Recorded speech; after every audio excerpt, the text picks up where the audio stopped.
Hello everyone, welcome back to my channel. So आज की इस वीडियो में हम लोग पढ़ेंगे last method for measuring seasonal variation, that is link relative method, जिसको हम लोग पियर्सन्स मेथड भी कहते हैं। अब तक के हम लोग पढ़ चुके हैं ट्रेंड को फाइंड करने के लिए जो जो मेजर्स थे, जो मेथड थे, वो हम लोगों ने पढ़े हैं। नाउ हम लोग पढ़ रहे हैं सीजनल वेरिएशन के 3 मेथड, वो भी हम लोग पढ़ चुके हैं। और ये लिंक रिलेटिव मेथड हमारा लास्ट मेथड है फॉर मेजरिंग सीजनल वेरिएशन, इसको हम लोग पढ़ लेंगे। देन इसके बाद हम लोग cyclic variations and random variations के लिए भी पढ़ेंगे। तो देखिए, ये जो लिंक रिलेटिव मेथड है, तो इसके भी आपके कुछ स्टेप्स होते हैं। तो देखिए, सबसे पहला स्टेप जो होता है आपका, कि आपको मैं पहले बता दूं कि आपको डेटा गिवन होगा मंथ के या फिर क्वार्टर्स के फॉर्म में। तो देखिए, मैं आपको जिस एग्जाम्पल देके बता रही हूँ कि अगर देखिए कुछ इस तरह से होगा, आपको यहाँ पे आपको ईयर्स दिए हुए होंगे। That means 2000, 2001 and 2002। देन यहाँ पे ये आपके ईयर्स हैं, ये आपके हो जाएंगे यहाँ पे क्वार्टर्स। तो क्वार्टर्स में आपको first quarter, second quarter, third quarter and fourth quarter given होगा। अब अगर मंथली डेटा गिवन होगा तो यहाँ पे आपको मंथ गिवन होंगे सभी के। तो देखिए, सबसे पहला काम है, अगर आपको थियोरेटिकली लिखने के लिए आता है तो देखिए आप लोग उसी तरह से सेम लिखोगे। अब जैसे कि मैं आपको बता दूं कि अगर मैंने वैल्यूज ले ली हैं, मान लीजिए ये वैल्यू हो गई हमारी y1, ये हो गई y2, ये हो गई y3। देन ये वैल्यू है हमारी y1 dash, y2 dash, y3 dash. Then ये वैल्यू है हमारी z1, z2, z3। ये वैल्यू है हमारी z1 dash, z2 dash and z3 dash. तो ये हमारी वैल्यूज हो गई हैं। तो देखिए, सबसे पहला काम होता है हमारा कि हमारा ये जो डेटा गिवन है, इसको हम लोग कन्वर्ट कर लेते हैं लिंक रिलेटिव में। तो देखिए, जो लिंक रिलेटिव का जो फॉर्मूला होता है वो ये होता है, current season value divided by previous season value into 100। अब देखिए, आपको ये चीज ध्यान रखनी है कि जो पहला क्वार्टर होगा, जो फर्स्ट ईयर का जो फर्स्ट क्वार्टर होता है, उसकी वैल्यू हम कभी भी फाइंड आउट नहीं कर सकते हैं। तो ये देखिए, ये अब किस तरह से हो जाएगा, तो मैं आपको बता दूं। सेम ये समझ लीजिए, यही डेटा यहाँ पे हम लोग ऐसे ही दूसरा टेबल बनाएंगे। तो उसके लिए भी यहाँ पे आप लोग लिखोगे 2000, 2001, 2002। देन सिमिलरली यहाँ पे भी आप लोग क्वार्टर्स लिख दोगे। दैट मीन्स फर्स्ट क्वार्टर हो गया, यहाँ सेकंड क्वार्टर, ये हो गया आपका थर्ड क्वार्टर, ये हो गया आपका फोर्थ क्वार्टर। तो पहला जो क्वार्टर होगा पहले मंथ का, उसकी वैल्यू आपको कभी भी फाइंड आउट नहीं होगी। अब देखिए, आपको निकालनी है इसकी लिंक रिलेटिव। तो लिंक रिलेटिव का मतलब हो गया कि करंट, अगर हमें देखिए ये पहला ईयर है, इसके सेकंड क्वार्टर का हमें लिंक रिलेटिव निकालना है।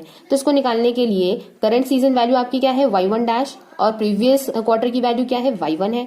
इनको इससे डिवाइड कर देंगे। देन उसको हम लोग क्या करेंगे, 100 से मल्टीप्लाई कर देंगे। तो देखिए, ये हमारी हो जाएगी y1 dash divided by y1 into 100। अब इसी तरह से देखिए, थर्ड क्वार्टर है 2000 का थर्ड क्वार्टर, अगर हमें इसका लिंक रिलेटिव निकालना है तो इसका फॉर्मूला हो जाएगा z1 upon y1 dash into 100। ऐसे ही जो फोर्थ क्वार्टर है, तो फोर्थ क्वार्टर की प्रेजेंट वैल्यू देखिए क्या है, z1 डैश है, डिवाइडेड बाय प्रीवियस क्वार्टर की वैल्यू आपकी z1 है इंटू 100। तो ये हो जाएगा। अब देखिए, आपको निकालना क्या है, आपको निकालना है 2001 के फर्स्ट क्वार्टर का। तो देखिए, करंट वैल्यू इसकी कितनी है, इसकी करंट वैल्यू है y2। अब प्रीवियस क्वार्टर की वैल्यू क्या हो जाएगी, तो 2000 का प्रीवियस क्वार्टर हम लोग यहाँ से लेंगे और वो हो जाएगा z1 डैश इंटू 100। अब देखिए, अगर हम लोगों को निकालनी होगी इसकी सेकंड क्वार्टर की, 2001 का सेकंड क्वार्टर, तो ये देखिए सिंपल है, ये हो जाएगा y2 dash upon y2 into 100। Then यहाँ से हो जाएगा z2 upon y2 dash into 100 हो जाएगा। देन ये हो जाएगा z2 dash upon z2 into 100 हो जाएगा। अब सिमिलरली अगर हमें 2002 के फर्स्ट क्वार्टर की निकालनी है, तो यहाँ पे हम लोग क्या करेंगे, तो देखिए ये हो जाएगा हमारा करंट वैल्यू जो है हमारी, वो क्या हो जाएगी y3, और प्रीवियस क्वार्टर की वैल्यू हम लोग क्या लेंगे, z2 डैश लेंगे इंटू 100 हो जाएगा। तो सिमिलरली हम ये निकाल लेंगे, और जो लास्ट वाला आएगा हमारा, वो हमारा आ जाएगा z3 dash upon z3 into 100। तो ये हमारी जो है, ये हमारी वैल्यूज निकल आएगी। दैट मीन्स ये हमारा लिंक रिलेटिव निकल आया है एक टेबल के फॉर्म में। अब देखिए, हमारा नेक्स्ट स्टेप ये होता है कि हमें इसका क्या करना होता है, एवरेज निकालना होता है। यहाँ पे थोड़ी सी जगह की कमी हो रही है, मैं यहाँ पे देखिए ये टेबल जो है मैं यहाँ पे अगेन यहाँ पे प्लॉट कर दे रही हूँ ताकि आप लोगों को थोड़ा समझने में आसानी हो। क्वार्टर 4। अब देखिए, इसके बाद यहाँ पे हम लोग जो हमारी वैल्यूज थी वो तो समझ लीजिए यहाँ पे हमने लिखी हुई है। पहले ब्लैंक की यहाँ पे वैल्यू आती नहीं है, बाकी सारी वैल्यूज हमें ऑब्टेन्ड हो जाती हैं। अब यहाँ पे हम क्या निकालते हैं, एवरेज लिंक रिलेटिव हम यहाँ से फाइंड करते हैं। तो देखिए, इसका एवरेज लिंक रिलेटिव मान लीजिए आ जाएगा T1, इसका एवरेज लिंक रिलेटिव जो है वो आ जाएगा T2, इसका आ जाएगा T3 एंड इसका आ जाएगा आपका T4। अब हमें क्या फाइंड करना होता है, हमें फाइंड करना होता है चेन रिलेटिव। तो फर्स्ट क्वार्टर का जो चेन रिलेटिव होता है वो हमेशा उसको हम लोग क्या लेते हैं, 100 लेते हैं। ये चीज आपको हमेशा याद रखनी है। अब जो चेन रिलेटिव होता है, तो चेन रिलेटिव का जो फॉर्मूला होता है वो आपका होता है link relative for that season, link relative for that season into chain relative for previous season upon 100।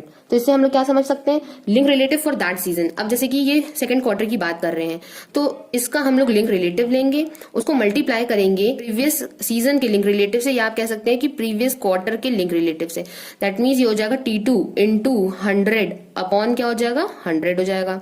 Then again अगर हमें इसका ये जो थर्ड क्वार्टर है इसका हमें चेन रिलेटिव निकालना है तो वो हम कैसे निकालेंगे कि link relative of that quarter, तो ये हो जाएगा T3 into chain relative of previous quarter, मतलब कि T2 इंटू 100 अपॉन 100। वैसे तो 100 कैंसिल हो जाएगा, फिर डिवाइडेड बाय 100।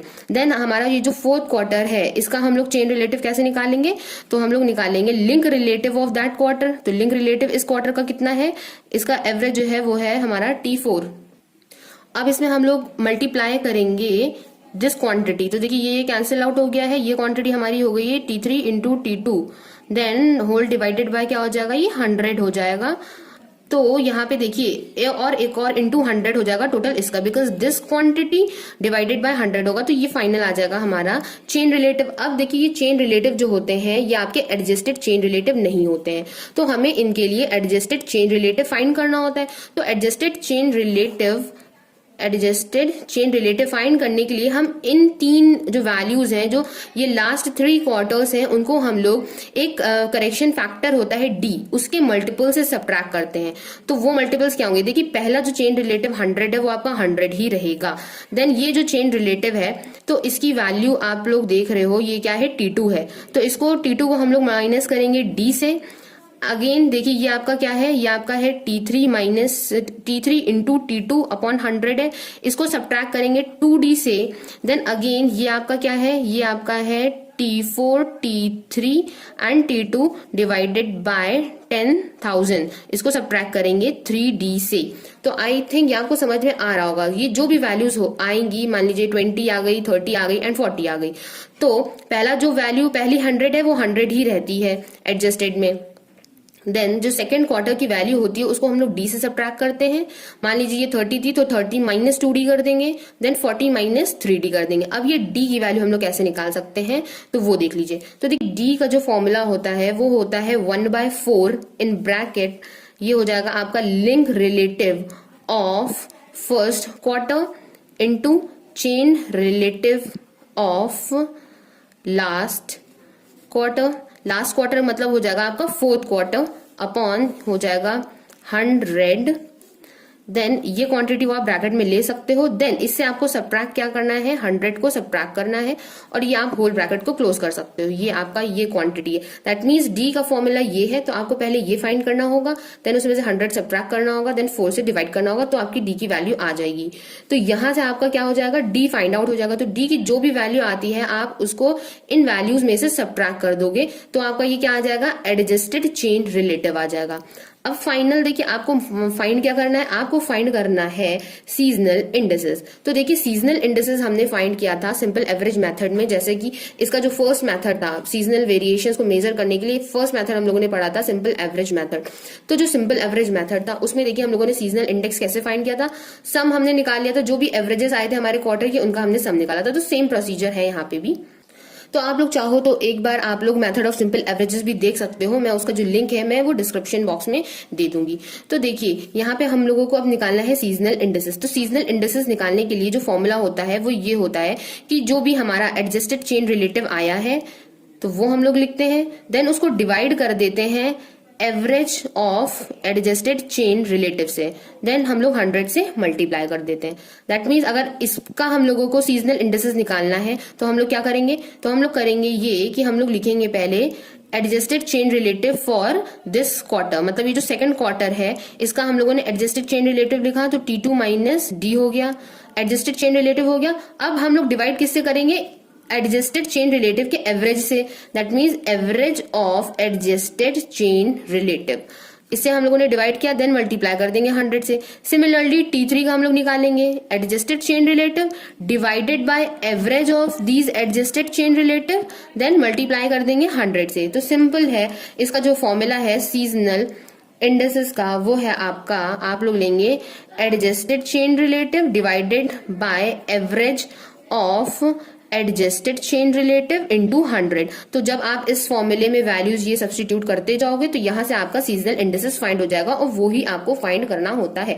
तो जस्ट इतने सिंपल स्टेप्स हैं इसके। अब इसके बाद मैं आपको एग्जाम्पल एक समझा रही हूँ, आप लोग वो एग्जाम्पल्स देख लो, समझ लो, आपको ये जो मेथड है लिंक रिलेटिव मेथड या फिर पियर्सन्स मेथड, ये आपको इजिली क्लियर हो जाएगा। सो आप लोग देख लीजिए बुक में, आप लोग बुक खोल के भी देख सकते हैं पेज नंबर 2.51 पे। तो आप लोग देखिए यहाँ से देख सकते हैं एग्जाम्पल 2.19 में। तो एग्जाम्पल 2.19 कहता है compute seasonal indexes by link relative method for adjoining data relating to the average quarterly prices. आपको यहाँ पे क्वार्टरली प्राइजेस देखिए क्वार्टर्स के फॉर्म में आपको गिवन है। तो ये देखिए आपके 4 क्वार्टर्स गिवन है और यहाँ पे आपके ईयर्स गिवन है 1996 से 2000 तक, और हर ईयर के क्वार्टर्स की देखिए वैल्यू आपको गिवन है। अब देखिए मैंने बताया था कि सबसे पहला काम है कि हमें ये जो डेटा गिवन है उसे हमें लिंक रिलेटिव में कन्वर्ट करना है। तो लिंक रिलेटिव में कन्वर्ट करने के लिए करंट सीजन की वैल्यू, तो देखिए 1996 की अगर हम लोग बात करें तो मैंने बोला था कि फर्स्ट ईयर के फर्स्ट क्वार्टर की वैल्यू हम लोग नहीं फाइंड करते हैं, तो वो हम ऐसे ही ब्लैंक छोड़ देते हैं। देन देखिए अब हमें सेकंड क्वार्टर की निकालनी है। तो करंट सीजन की वैल्यू है 26 डिवाइडेड बाय प्रीवियस सीजन की वैल्यू है 30, उसको मल्टीप्लाई कर देंगे 100 से। तो देखिए जब इसको हम लोग मल्टीप्लाई करेंगे तो जो सेकंड क्वार्टर की वैल्यू है वो आ जाएगी 86.7। देन अगेन हमें थर्ड क्वार्टर की वैल्यू निकालनी है 1996 की। तो हम लोग लेंगे 22 डिवाइडेड बाय प्रीवियस क्वार्टर की वैल्यू हो जाएगी 26, देन मल्टीप्लाई कर देंगे 100 से। तो थर्ड क्वार्टर का जो लिंक रिलेटिव आएगा वो आ जाएगा 84.6। अब सिमिलरली ऐसे ही देखिए अब अगर हमें निकालना होगा 1997 के फर्स्ट क्वार्टर की वैल्यू, तो प्रीवियस क्वार्टर हमारा क्या हो जाएगा 1996 का क्वार्टर नंबर 4, तो ये हो जाएगा 31। तो अब देखिए अगर हमें इसकी 1997 के फर्स्ट क्वार्टर की निकालनी है तो फॉर्मूला हो जाएगा करंट सीजन वैल्यू। तो करंट सीजन तो फर्स्ट क्वार्टर चल रहा है 1997 का, तो करंट सीजन वैल्यू हो गई 35। देन डिवाइड करेंगे उसको प्रीवियस क्वार्टर की वैल्यू, तो प्रीवियस क्वार्टर किसका था 1996 का, तो 31 से डिवाइड कर देंगे और उसके बाद डिवाइड करने के बाद उसको मल्टीप्लाई कर देंगे हम लोग 100 से। तो ये हमारी वैल्यू आ जाती है 112.9। तो इसी तरह से हम जो सारे लिंक रिलेटिव्स हैं उनको हम लोग फाइंड कर लेंगे। अब देखिए हमारे सारे लिंक रिलेटिव आ चुके हैं। अब सेकेंड स्टेप हमारा ये होता है कि हम ये जो जितने भी क्वार्टर्स के लिंक रिलेटिव आए हैं इनका हम लोग एवरेज निकाल लें। तो देखिए यहाँ पे इन्होंने टोटल निकाला हुआ है, देन अगेन देखिए उसको डिवाइड कर दिया है। अब देखिए क्वार्टर 1 में टोटल हमारी 4 वैल्यूज थी, इसलिए उसका एवरेज निकालने के लिए हमने 4 से डिवाइड किया है। बट वहीं quarter second, third and fourth में आप लोग देख सकते हैं 5 वैल्यूज हैं, तो उनको हमने 5 से डिवाइड करके इनका एवरेज निकाल लिया है। अब देखिए एवरेज लिंक रिलेटिव आ जाता है तो इसकी हेल्प से हम लोगों को निकालना होता है चेन रिलेटिव। अब चेन रिलेटिव का मैंने बताया था कि जो फर्स्ट क्वार्टर होता है उसका जो चेन रिलेटिव होगा वो आपका हमेशा क्या रहेगा 100 रहेगा। और चेन रिलेटिव का फॉर्मूला मैंने आपको बताया था link relative of present quarter. तो जो जिस क्वार्टर के हम लोग हैं, अब देखिए हम लोग को सेकंड क्वार्टर का निकालना है, तो सेकंड क्वार्टर का ही लिंक रिलेटिव रखा, देन मल्टीप्लाई कर दिया प्रीवियस क्वार्टर का चेन रिलेटिव। तो प्रीवियस क्वार्टर का चेन रिलेटिव क्या था 100 था, देन उसको मल्टीप्लाई किससे डिवाइड किससे कर दिया, देन उसको हम लोगों ने डिवाइड किया 100 से। अब देखिए क्वार्टर थर्ड का हमें चेन रिलेटिव निकालना है, तो ये हो जाएगा सेम क्वार्टर का लिंक रिलेटिव, तो वो हम लोगों ने लिख लिया 82.54। देन प्रीवियस क्वार्टर का चेन रिलेटिव वो हम लोगों ने जस्ट निकाला है 93.22। इन दोनों को मल्टीप्लाई करके डिवाइडेड बाय 100 कर दिया, तो ये हमारा आ जाता है थर्ड क्वार्टर का चेन रिलेटिव। अब सिमिलरली फोर्थ क्वार्टर का भी आप लोग देख सकते हैं, यहाँ पे आप लोग निकाल सकते हैं। अब ये वैल्यूज आ जाती हैं आपकी। नाउ अब हमें निकालना क्या है, अब हमें निकालना है ये जो आपका चेन रिलेटिव आया है ये अनएडजस्टेड चेन रिलेटिव है। अब आपको फाइंड करना है एडजस्टेड चेन रिलेटिव। तो इसको एडजस्ट करने के लिए हम जो second quarter, third quarter and fourth quarter होता है उसमें हम एक करेक्शन फैक्टर डी होता है उसके मल्टीपल्स को सबट्रैक्ट करते हैं। तो अब देखिए जो हमारा फर्स्ट एडजस्टेड चेन रिलेटिव है फर्स्ट क्वार्टर का वो आपका 100 ही रहेगा। देन सेकेंड वाला जो देखिए चेन रिलेटिव आया है उसमें से हम लोग सबट्रैक्ट करेंगे डी। जो थर्ड वाला है उसमें से 2D सबट्रैक्ट करेंगे और जो फोर्थ वाला है उसमें से हम लोग 3D सबट्रैक्ट करते हैं। अब देखिए डी का फॉर्मूला क्या है, डी हम लोग कैसे फाइंड आउट करते हैं। तो डी का देखिए फॉर्मूला क्या होता है, हाफ होता है, देन ब्रैकेट में आप लोग देख सकते हैं ये क्या है, link relative of first quarter into chain relative of fourth quarter. अब देखिए लिंक रिलेटिव फर्स्ट क्वार्टर का क्या है 98.25 and chain relative of fourth quarter क्या है 105.4। इन दोनों को मल्टीप्लाई किया एंड डिवाइडेड बाय जब 100 किया तो वैल्यू आ जाती है 103.5। तो अब इसको इस वैल्यू को डायरेक्टली हमने सब्स्टिट्यूट कर दिया है डी के फॉर्मूले में। देन 1/4 103.5 माइनस 100 जब हम लोग करते हैं तो हमारी जो वैल्यू है वो आ जाती है 0.875। तो ये आपकी डी की वैल्यू आ गई है। तो इसी डी की वैल्यू को आपको सब्ट्रैक्ट करना है सेकंड क्वार्टर से। सेकंड क्वार्टर से मैंने डी जब सब्ट्रैक्ट किया तो हमारी वैल्यू ये आ जाती है। देन हमें जो थर्ड क्वार्टर है उससे हमें 2D को सब्ट्रैक्ट करना है। तो हमने जब 2 into D करा तो वैल्यू आ जाती है 1.75। तो इस 1.75 को हमने सब्ट्रैक्ट कर दिया अपने थर्ड क्वार्टर से। अब सिमिलरली देखिए फोर्थ क्वार्टर से हमें सब्ट्रैक्ट करना है 3D। तो 3D की वैल्यू है 2.625। तो देखिए इसकी वैल्यू को भी हमने फोर्थ क्वार्टर से सब्ट्रैक्ट कर दिया। अब सब्ट्रैक्ट करने के बाद हमारे पास आ जाता है एडजस्टेड चेन रिलेटिव। अब फाइनल हमें निकालना क्या था, क्वेश्चन में सीजनल इंडेक्सेस निकालना था। तो एडजस्टेड चेन रिलेटिव की हेल्प से ही हम लोग क्या फाइंड करते हैं, सीजनल इंडेक्सेस फाइंड करते हैं। तो सीजनल इंडेक्सेस निकालने के लिए तो ये जो हमारे एडजस्टेड चेन रिलेटिव आए हैं इनका हम लोग क्या कर लेंगे, एवरेज फाइंड कर लेंगे। एवरेज फाइंड करने के बाद मैंने आपको फॉर्मूला बताया था सीजनल इंडेक्सेस का, वो क्या होता है हमारा एडजस्टेड चेन रिलेटिव। अगर जैसे फर्स्ट क्वार्टर के लिए निकालना है तो adjusted chain relative of first quarter divided by average of these adjusted chain relatives into 100।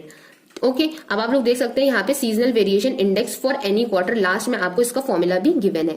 तो यहाँ पे देख लीजिए अब हम लोग को सेकंड क्वार्टर का निकालना है। तो हम लोग एडजस्टेड चेन रिलेटिव लेंगे फर्स्ट क्वार्टर का, दैट इज 92.354। देन उसको डिवाइड कर देंगे average of adjusted chain relative जो कि है 92.58। देन उसको मल्टीप्लाई कर देंगे 100 से। तो ये हमारा सेकंड क्वार्टर के लिए आ जाएगा। इसी तरह सिमिलरली आप लोग थर्ड क्वार्टर और फोर्थ क्वार्टर के लिए भी फाइंड कर सकते हैं। सो आई होप कि ये आप लोगों को एग्जाम्पल और इसकी जो मैंने आपको स्टार्टिंग में थ्योरी समझाई थी तो वो आप लोगों को अच्छे से समझ में आ गई हो। और अगर आ गई हो तो मुझे कमेंट बॉक्स में कमेंट करके जरूर बता दीजिएगा। Thank you for watching my video. Have a nice day.